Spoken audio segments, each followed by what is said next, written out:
was born in Vulcan in a house owned by a midwife.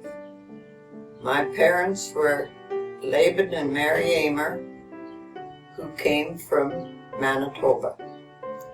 They bought a farm, we moved east of Vulcan, and that's where we lived. For 30 years, I drove a school bus in the Reed Hill area. And then in Vulcan from 1944 to 1974, my husband and I shared a route.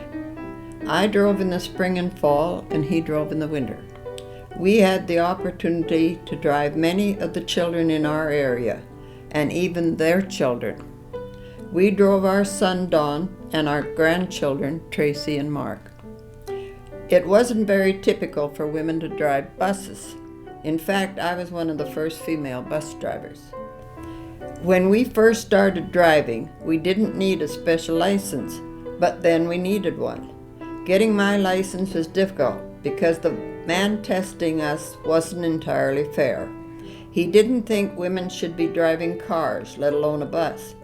On the day 3 other women and I were being tested, we were required to drive up a ramp and kill the engine. If we rolled back at all, we were disqualified. Nobody else made it. It was just luck that I did. In all that time, we had to buy our own vehicle. Over the years, the buses changed. At first, we drove a Model A drop seat, 7-passenger car. But when the number reached 10 or 12 kids, we bought a Ford truck with a cover on the box. The kids got in through the tailgate and sat on benches along the sides of the back. We could only see them through the back window. The last bus we bought was a 32-passenger bus, a great improvement from our last one.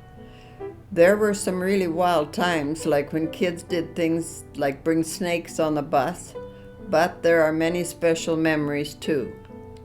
When you see kids every day, twice a day, for 12 or 13 years, they are important to you. There were 3 girls, Joyce Rowe, Louise Lundgren, and Mark Popovich, who rode with us from grade 1 through grade 12.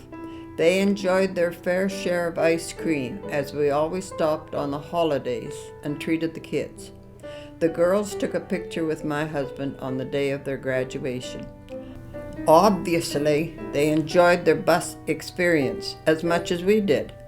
I have many special memories from the 30 years of driving many of our country kids through all kinds of road conditions.